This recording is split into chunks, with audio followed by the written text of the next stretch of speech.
Руаха дарыясынын жээгин бул алтын үй бүлө канча муундан бери биздин үйүбүз деп келет. Биз аларды 10 жылдан бери тасмага тартып келдик. Жана алардын урпактары тууралуу укмуштуудай окуяларды билебиз. Жөнөкөй баладан ханышага айланышын, Прайдтын катал кыйынчылыктан чыгып кетүүсүнө кожойкенин жардам бергени.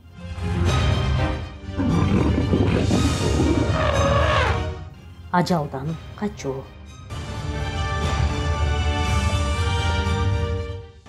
Арстандардын династиясы.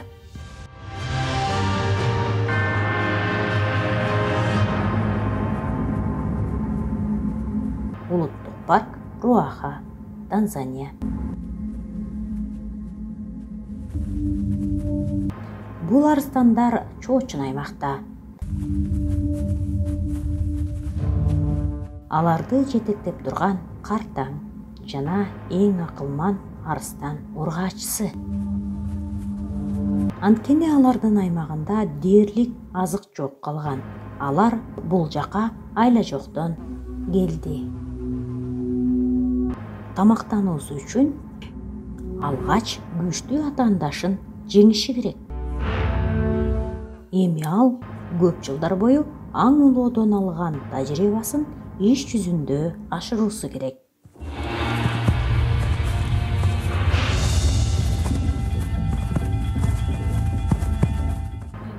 Арстандар 1300 килограмм салмактагы жаныбар менен салгылашууга туура келет.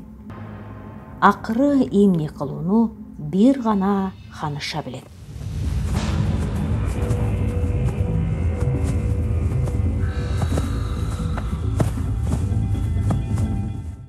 Ал аракет кылуусу керек.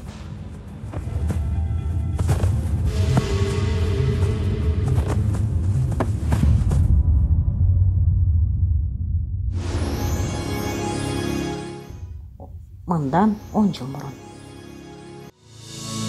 Львенок.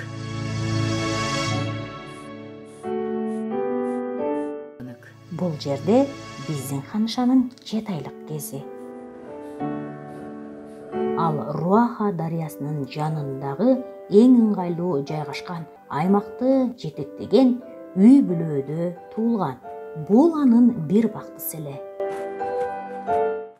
Чоң Прайд. Мында бир нече ургаач арстандар күчүнө толуп турган убагы. Ошондой эле турмуштук тажрыйбага бай картаң ургаачылары. Лидердин курчоосунда биздин арстан бул шартта кантип аңчы болууну тез үйрөнмөк. Коңшулар,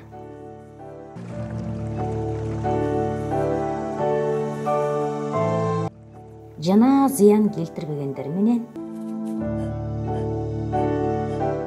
ошондой эле кооптуулар менен дагы таанышат.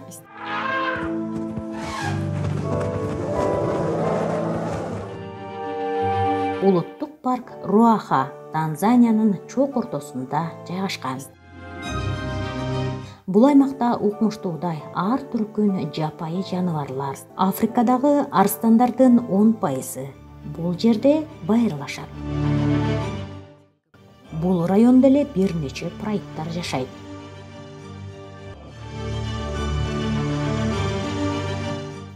Бул аймак ар бир арстандын кыялы.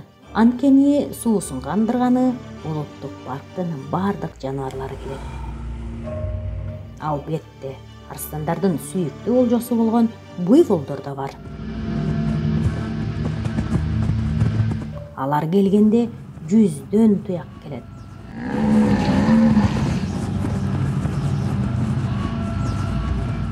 Буйволдор канчалык чаңкап турса да, сак жүргөнгө аракет кылат.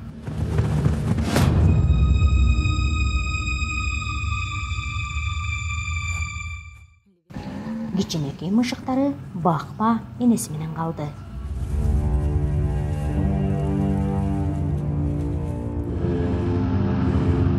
Чоң буйволдор аларга чоң атааны даштычы. Бирок жаштары да бар.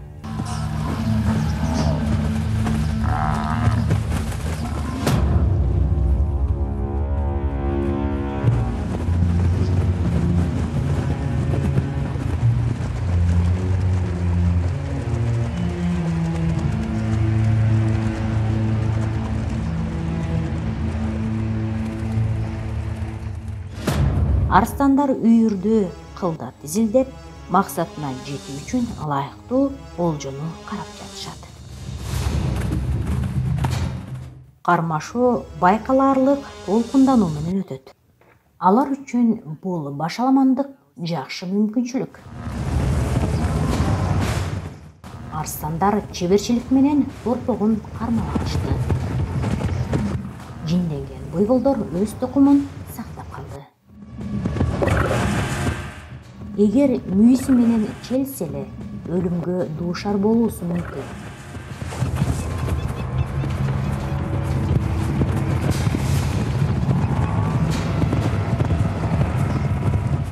Буйволдор жээкти таштап кетишүүдө. Алар артка кайтчу да эмес. Анткени аман калуу маселеси да бар.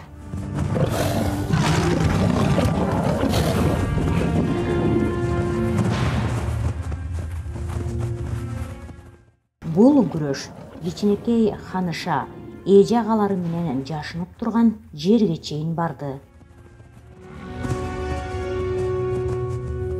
Ал этияттык менен качып кетти. Анын кичинекей агасы кайраттуу, коркунучту байкабай эле.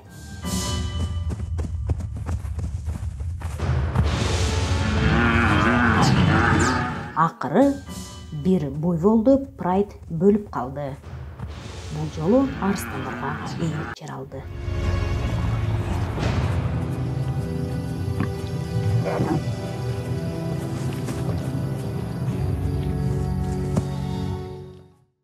Кичинекей мышык канчалык эрте барса, ошончолук тамак көбүрөөк жейт.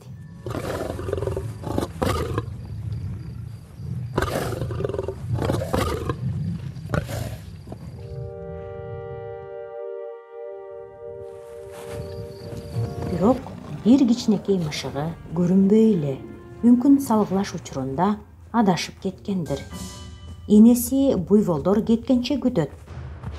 Андан соң издөөгө жөнөйт.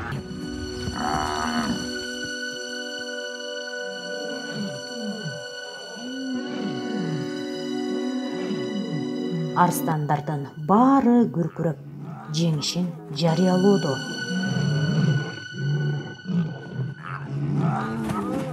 Балдардын бириси жоголуп кеткенин мышыктары байкабай эле. Жада калса анын эжеси эстеген да жок.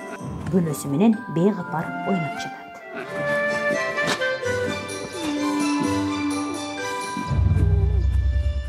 Энеси кайтып келгенде баары белгилүү болду. Анткени баласы жарадар эле.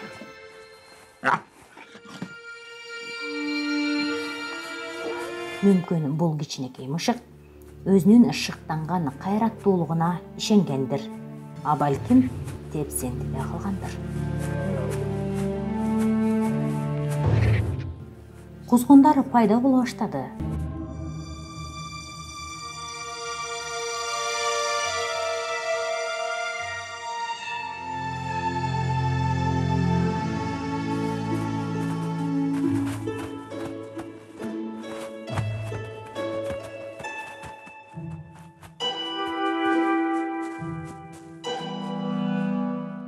Жарадар бала үчүн бул бийик Эверест тоосуна чыккандай эле. Эжеси дем күч берүүдө.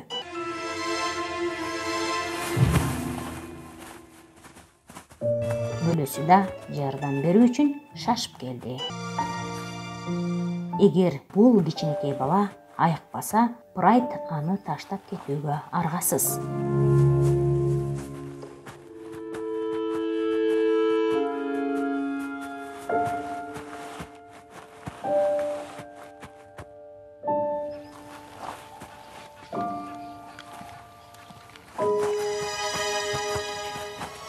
Бул балдар үчүн катуу сабак болду.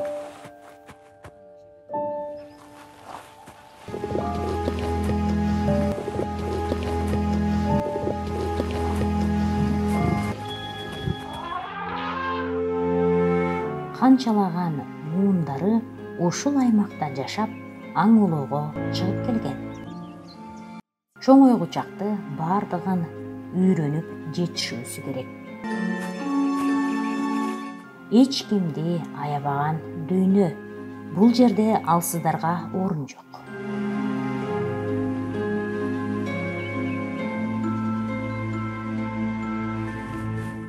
Бул ургаачыларына Прайдта коопсуздук бар дечи. Ошентсе да, ал өз максатына жетүү үчүн күрөшүүсү керек. Кийин Прайдты жетектөө үчүн Таштай катуу мүнөзүнүн жардамы тиет. Арадан 3 жыл өттү. Аңчы.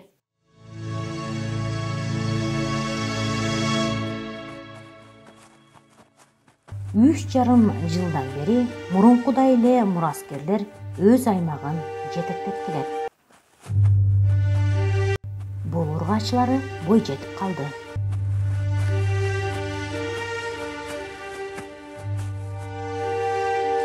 Ал дагы деле ойногонду жактырат. Бирок Прайдтын ургаачылары ага аң улоо искусствосун үйрөтүштү.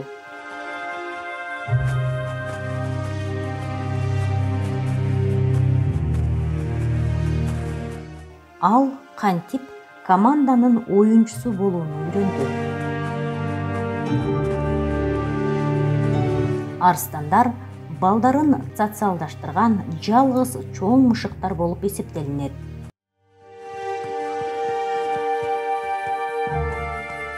Эми биздин ургаач арстандар күч кубатын сарптоо менен сарамжалдоонун ортосундагы деңгээлди түшүнүүсү керек.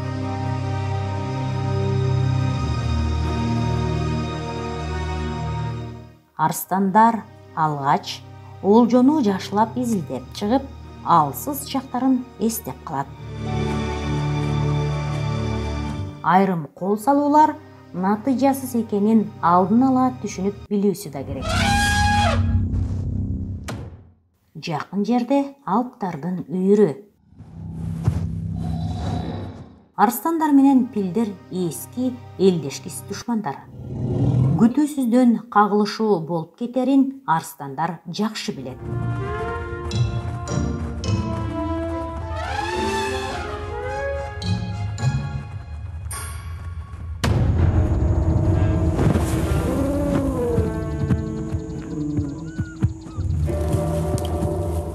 Жырткыч мүмкүнчүлүк болгон жерден пилдин баласын сүйрөп кетүүгө даяр. Бирок пилдер жырткычтардын жашоосунда алда канча маанилүү ролду ойнойт. Пилдер чоң көлөмдүү өсүмдүктөр менен азыктанат. Жалбырагына жетүү үчүн бак даракты жыгат.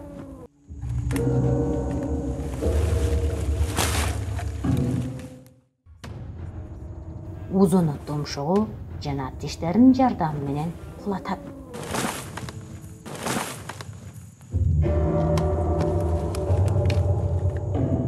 Чынында эле пилдер кыйратуучу күчкө кирет. Эгер пил болбогондо, жайыттар да болмок эмес.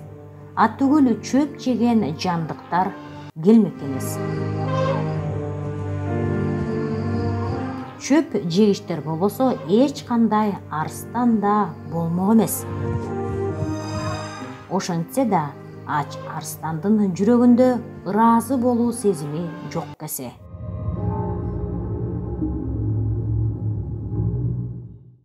Пилдер бул ландшафтты 1000 жылдар бою курган. Бирок учурда күтүүсүз күчтүн астында Руаханын климаты өзгөрүлдү. кургакчылык мезгили узарып, адамдын иш аракетинен улам дарыя бир кыйла кургап калды. Өзгөрүү ушунчалык ыкчам жүрдү дейсиң. Айрым жаныбарлардын түрү бул жерде жашай албай калды. Бирок арстандар ыңгайлашканды жакшы билет. Ал эми бул жырткычтардын азыгы болгон буйволдор Руаханы таштап чыгып кетишти. Прайд ар бир мүмкүнчүлүктү колдон чыгарбай эле.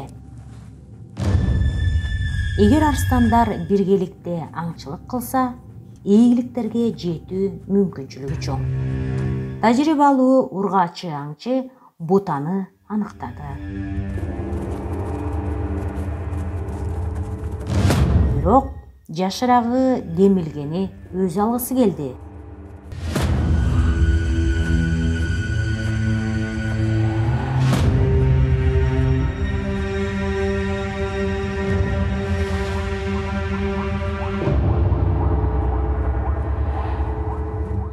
Үмүтсүз убара болгон аракет.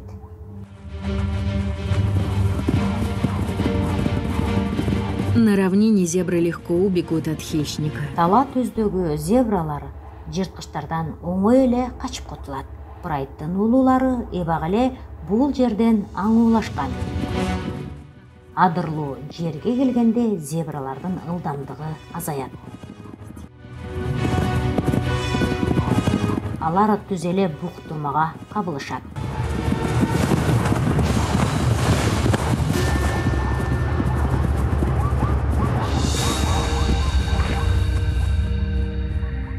Жаңы чыккан аң улоочу олжону өлтүргөн жок, бирок чабуулда маанилүү ролду ойноду. Эми бул ылайыкталган ыкманын бир бөлүгү болуп эсептелинет.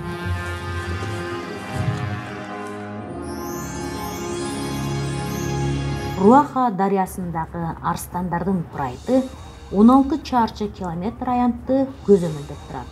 Аймагындагы башка ата-андаштары да аңчылык кылат.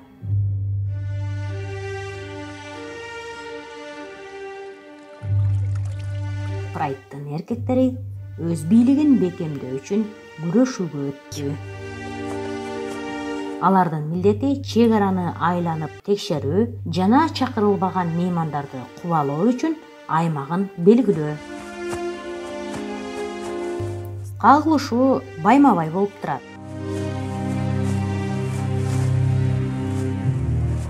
Бул жолу алар өз аймагын коргой алды, бирок бирөөсү жарадар.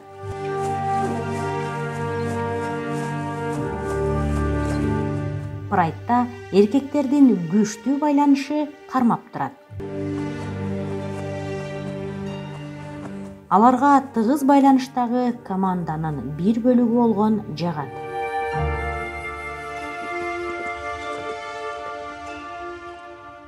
Ошондой эле пилдин тезегине оонап жатканды жактырышат. Бул жыт аркылуу өзүнүн жытын жашырууга болот.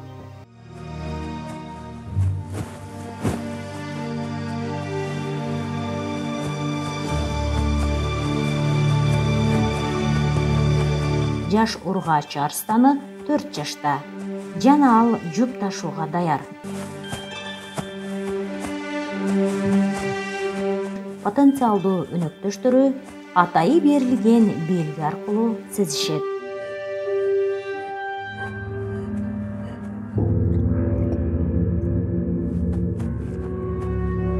Ургаачысы даяр болгуча күтөт.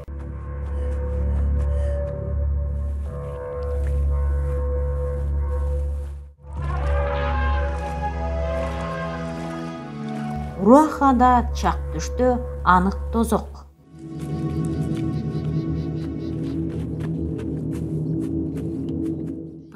Уюкалаган күндүн ысыгы жырткычтарды көлөкө издөөгө мажбурлайт. Бир аз да болсо тынчтык өкүм сүрөт.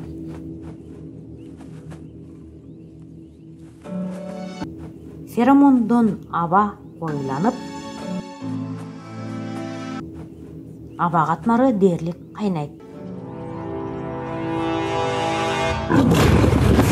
Калың, саксайган жалдуу арстандар бул мелдештин жеңүүчүсү деп эсептейбир. Аймакка белгилерди коюу менен өз ээлигин бекемдейт. Ургачтын тандоосу айдан ачык болду.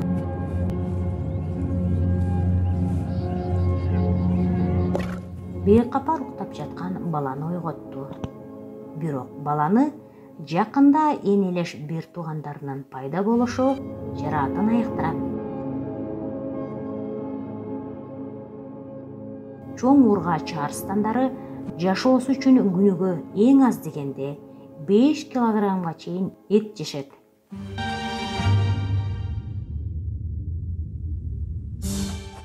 Талап көп. Андыктан аң уулоого ар дайым чыгуусу керек.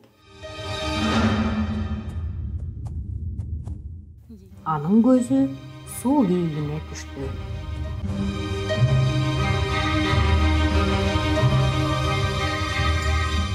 Бүгүн кожойке жалгыз аң уулайт. Калган аны карап турат. Адатта арстандар топ-тобу менен аңчылык кылат. Бул коопсуз жана натыйжалуу. Арстандын эжеси көмүскөдө калууну чечти.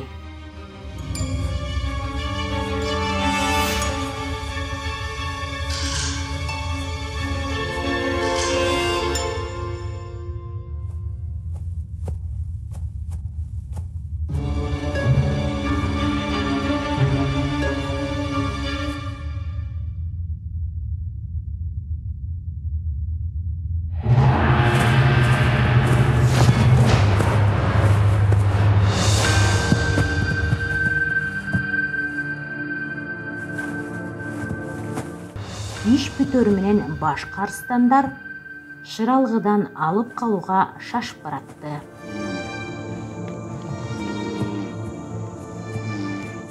Аңчы бөлүшүүгө кубанычта. Анын кадыр баркы көтөрүлүүдө. Эже, сиңди, бөлө жана башка энелери дээ койчу баары бул жемиштүү жемиштен оз тийишет.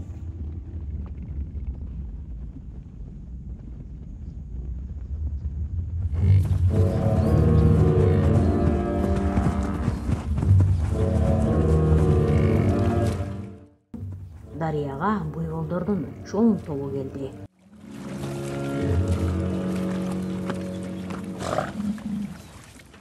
Бул азык бүт прайтка жетчүдөй. Ар бир арстан карды жарылгыча жейт.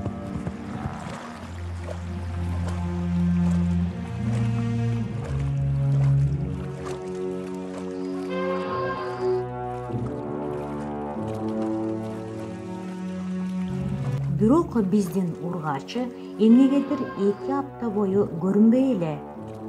Ал бадалдардын арасында жашынган.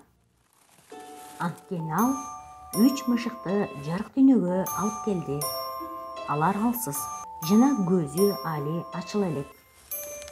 Ошондуктан ал балдарын бир нече жума жашырууга аргасыз.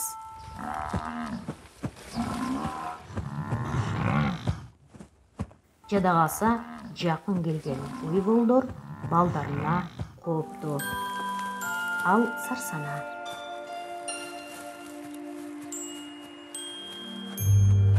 Бирок бирөөнү көрүп абдан сүйүндү. Бир тууган эжеси. Ал балдар менен таанышканы келди.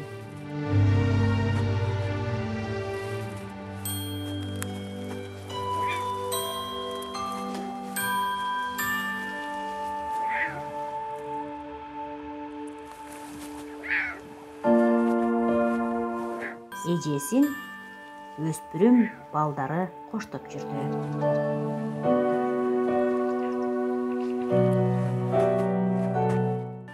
Эже сиңдиде бала бакча болот.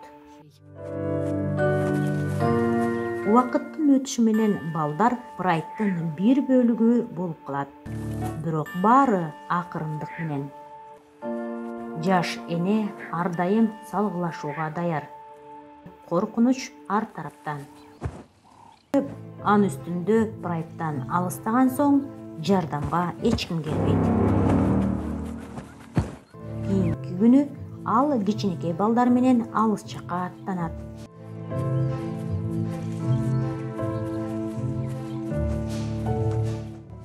Эжесинин өспүрүм балдары өзүнүн чүрпөлөрү менен кылдап ойноосун көзөмөлдөп турат.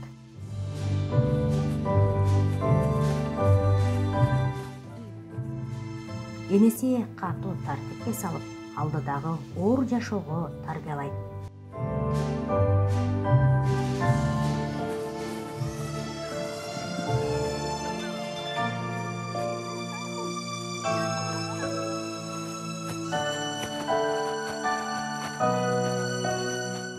Иманда жаңы миссия.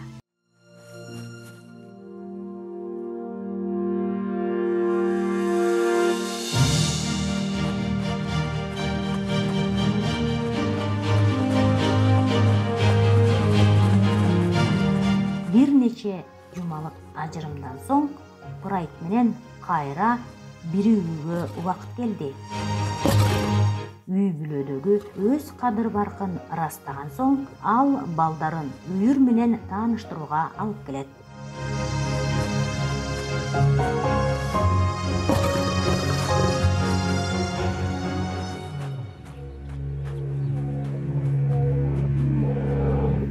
Арыстандардын бирге өкүргөнү 8 километр алыска чейин угулат.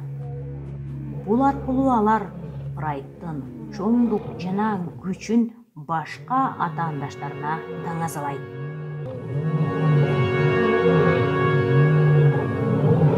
Биздин ургач арыстаны өзүнүн анык аңчы жана мыкты эне экенин далилдеди. Эми ал үй бүлөдөгү ханыша. Эми ал алган тажрыйбасын бул асыл династиянын жаш муундарына үйрөтүүсү керек. Азыркы учур.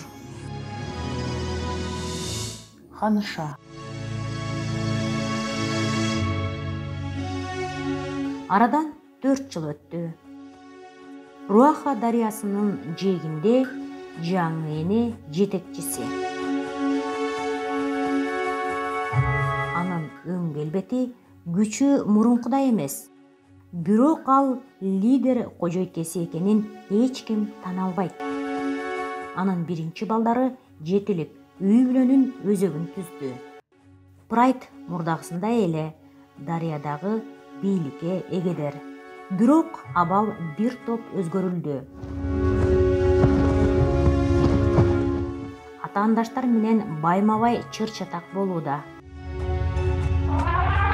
Браконьерлерден жашынуу үмүтү менен паркка пилдер көп келүүдө.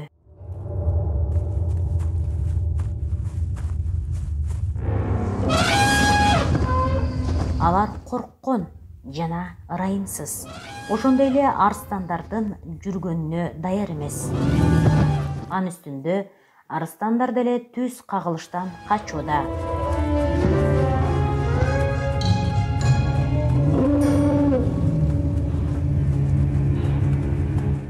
Ханыша тынчтыктын бузулуусун кечирбейт.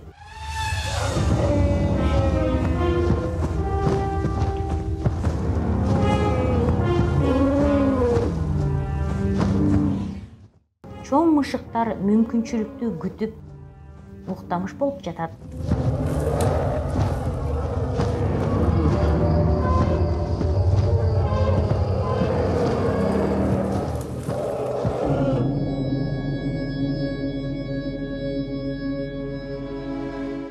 Руаха дарыясы бул жердеги жашоонун булагы болуп саналат. Бирок Ханышанын бала кезиндегидей сууга мол эмес. Климат өзгөрүлгөн. Суунун көбү айыл чарбачылыгына жумшалууда. Жыйынтыгында дарыянын экосистемасынын деңгээли кыйроо алдында турат. Өмүр бою арыстандар кантип аңгылууну, күрөшүүнү, кантип жакшы эне болууну үйрөнгөн. Мунун баары Прайдта жашап кетүүнүн зарыл бир жөндөмдөрү эле. Эми Руаха түп тамырынан өзгөрдү. Анын Прайды мурункудай эмес.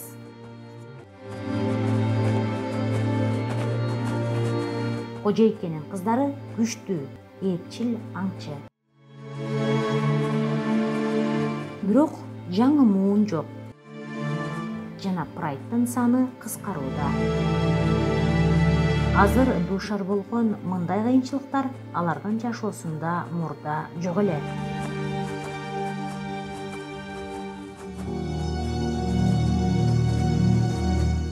Жаңы келген эркектер таза кан болуп калат.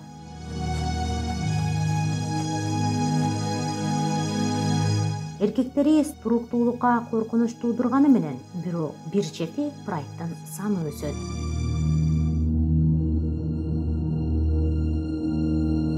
Кең дарыя тартылып, эч качан агын сууларга айланган эмес.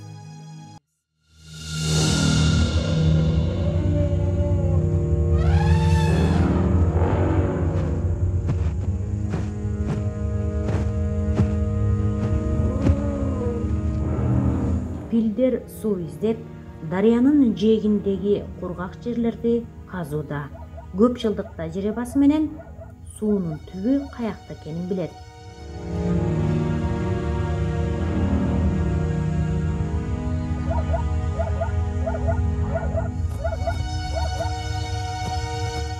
Алар казган кудуктар башка жаныбарларды куткарды. Эгер алар арстандар менен кармашкандан коркпосо эле.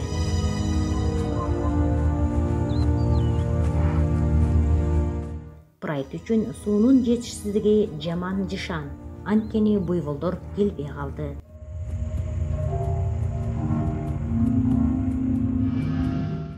Бирин серин картаң буйволдор эле калды.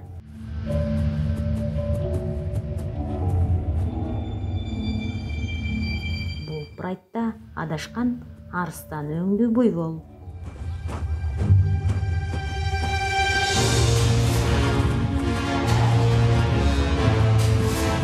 Ал жалгыз, бирок багынгысы келбей эле.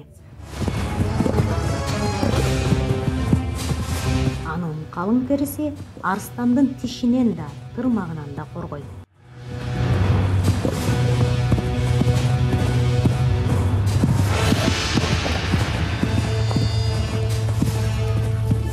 Бүгүнкү түшкү тамакка буйвол буйрбады.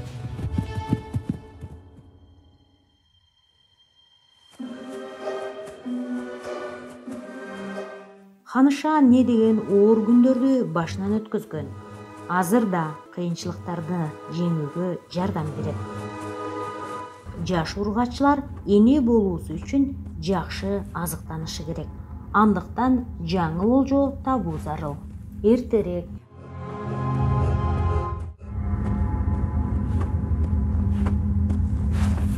кээде жирафтар дарыяга баруу үчүн калың акациядан түздүккө чыгып калат.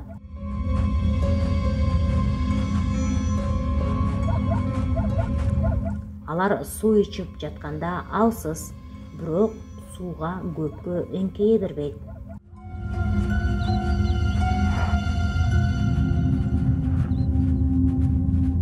Алар абдан кыжалаттанууда. Бул олдоксон жандык абдан күчтүү. Ошондуктан ага кол салуу бул тобокелчилик. Анын чарчы сантиметр соккусу 140 килограмм күчкө барабар.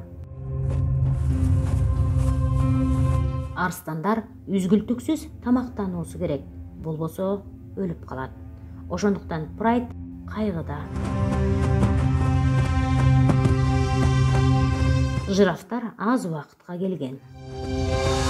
Ханышада кыйын тандоо турат. Ачарчылыкта жашоо өткөзүү же Прайдта ырайымсыздыктан алып кетүү. Жирафтын изинен түштү.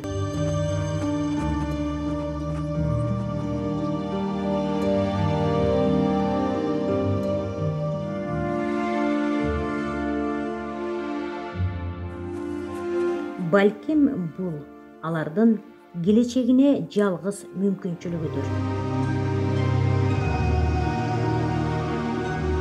Балким бул олжо алардын келечеги үчүн жалгыз мүмкүнчүлүктүр. Алар катаал түздүктү көздөй, жирафтын артынан түшүүгө аргасыз.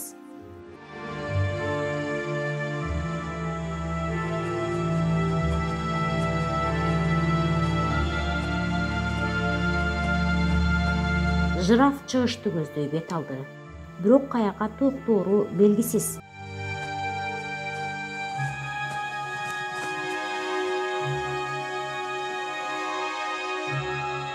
Прайд бөлөкөөгө эс алууну чечти. Алар мындай жол үчүн эмне деген баалуу күч кубатын жумшады. Эгер алар жакын арада жирафты табышпаса, өлүмгө дуушар болот.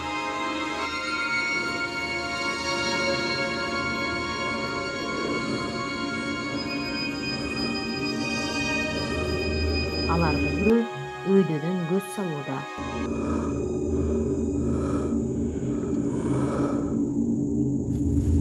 Жираф жанында эле.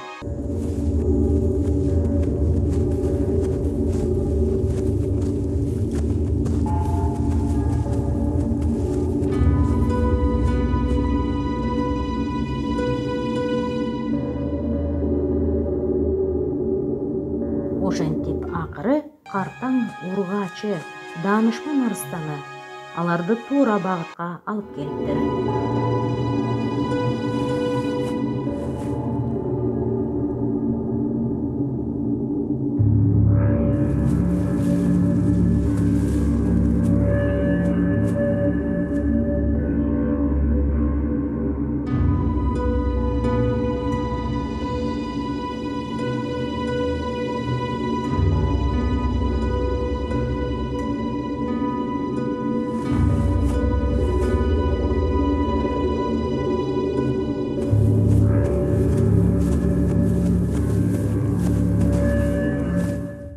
Жираф чоң арыстанга салыштырмалуу 8 эсе оор. Арыстандар жирафтын балдарына көз салды.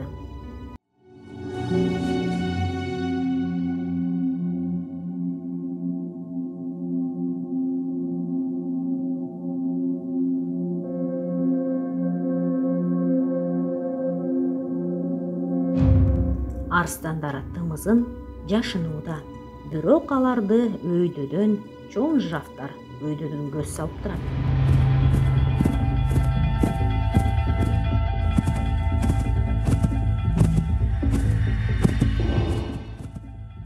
Жирафтар чарчырап чуркашты.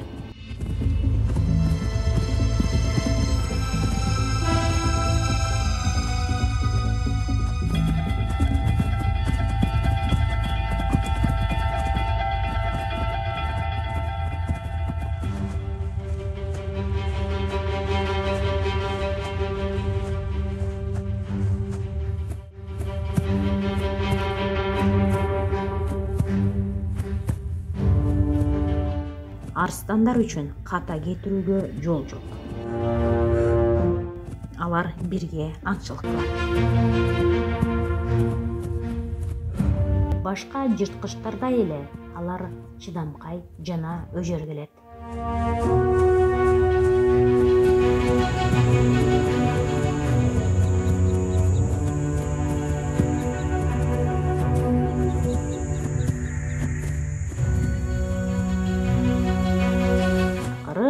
Чыдабаган бир сергек жирафынын карда ачып кетти.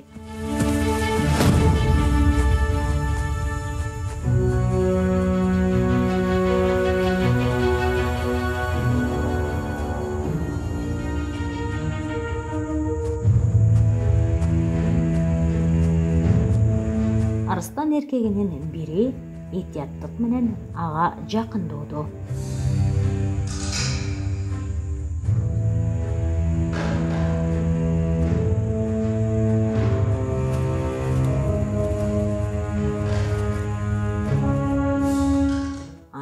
Ургаачысы да ээрчип жөнөдү.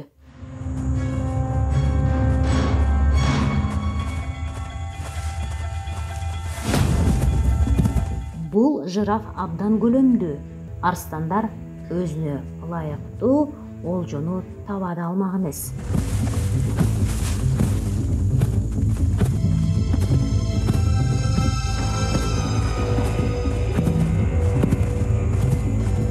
Жирафтарга аңчылык кылгандардан жалгызы бул картаң ургаач арстаны. Эми ал бардыгына үлгү көрсөтүүсү керек. Ханыша толугу менен берилди.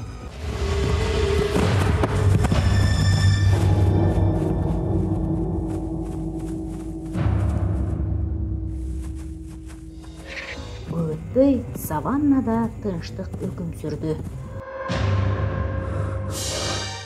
Ханыша Прайтка эң керектүү нерсени алып берди. Жарадар болгонуна карабастан курмандыкты толук өлтүрдү. Олжо ага кымбат баага турду.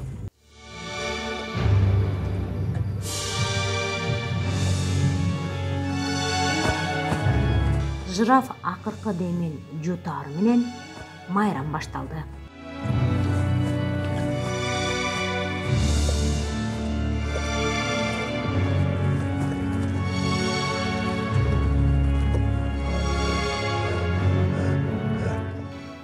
Бул олжо Прайт үчүн көп күнгө азык болуп берет.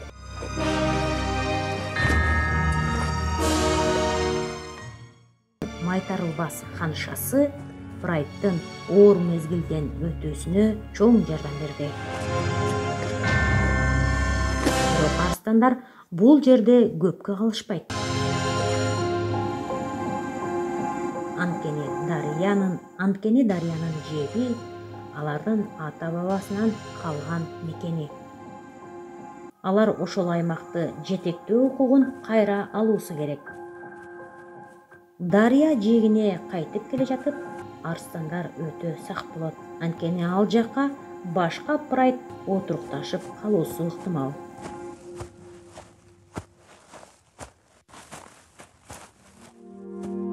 Карыган ханыша ал жактан арстандарды жолуктурбайт. Тагыраагы буйволдор кайтып келиптир.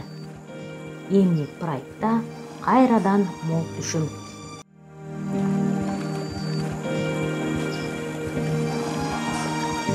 Бирок ургач арстандар эс алууга эч мүмкүн эмес экенин түшүнөт. Мейли ал ханыша ургаачысы картаң болсо да, бул аймактын эң негизги жырткычы.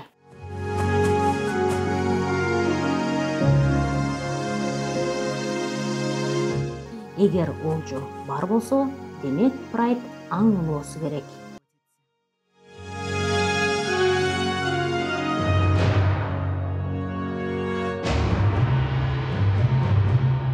Программа Азия ТВ каналынан кыргызчага которулду.